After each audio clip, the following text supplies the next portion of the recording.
Hi, today we will talk about Balban, another important character from Slave Dynasty. देखो, इसके पहले वाले वीडियो में हमने बात किया था रजिया सुल्तान के बारे में। रजिया सुल्तान के बाद ऐसा कोई इंपॉर्टेंट कैरेक्टर आया नहीं जब तक बलबन शासक बनता है जिनके बारे में बहुत ज्यादा बातें हो या फिर उन्होंने बहुत ज्यादा हिस्टोरिकली इंपॉर्टेंट डिसीजन लिए हो। रजिया सुल्तान के बाद जो इंपॉर्टेंट शासक बनते हैं वो बनते हैं Balban.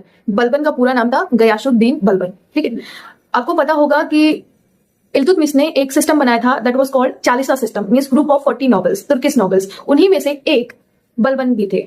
Iltutmish was pleased by the talent and knowledge of Balban, that's why he enrolled him in Chalisa और इन 40। जब नसीरुद्दीन जो है रूल कर रहा था, नसीरुद्दीन जो था वो इल्तुतमिश का बेटा था और वो इनकैपेबल था, इनएक्सपीरियंस था, और इसी वजह से जब वो रूल कर रहा था तो वो एक पपेट की तरह रूल कर रहा था। तो उसको पूरा का पूरा कंट्रोल जो कर रहा था वो बलबन कर रहा था, और ये बात नोबेलिटीज को पसंद नहीं आ रही थी। तो उन्होंने बलबन को क्या किया, रिप्लेस कर दिया। रेहान, एक व्यक्ति था रेहान, उसके साथ उसने बलबन की पोस्ट को रिप्लेस कर दिया। बलबन जो है नायब की पोस्ट पे था जब नसीरुद्दीन रूल कर रहा था, तो जो नायब की पोस्ट थी उसको हटा के रेहान नाम के एक व्यक्ति को दे दिया गया। लेकिन बाद में जो है बलबन का ऐसा माना जाता है, बलबन का कुछ कॉन्टेक्ट जो है मंगोल्स के साथ में भी था, जिसकी वजह से बाद में नसीरुद्दीन ने क्या किया, उसके सामने समर्पण कर दिया कि भाई आप दोबारा से आइए, हमारी अपनी पोस्ट पर रहिए। और फिर उसके बाद जो रेहान नामक व्यक्ति था उसकी हत्या करवा देता है बलबन। और फिर कुछ टाइम के बाद ऐसा कुछ हिस्टोरियंस ऐसा मानते हैं कि नसीरुद्दीन को भी पॉइजन देके मार दिया था बलबन ने। और जब नसीरुद्दीन मर गया उसके बाद जो है बलबन शासक बनता है। जब बलबन शासक बनता है तो वो कई सारे डिसीजंस लेता है, जिसमें से एक इंपॉर्टेंट डिसीजन था कि उसने चालीसा सिस्टम को खत्म कर दिया, क्योंकि अब वो अपने लिए कोई खतरा नहीं चाहता था, क्योंकि वो भी उन्हीं चालीसा में से था और उसने सारी पावर्स को कंट्रोल कर लिया। तो वो नहीं चाहता था कि दोबारा कोई ऐसी पावर आए जो उस टाइम के किंग है उनकी पावर को कंट्रोल करे। इसकी वजह से उसने चालीसा सिस्टम को खत्म कर दिया। ही अबॉलिश्ड चालीसा सिस्टम।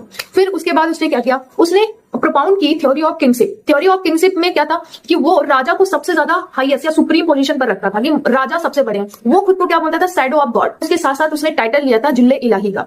उसके साथ साथ उसने सजदा एंड पैबोज, मतलब कि यू हैव टू किस the feet of the king.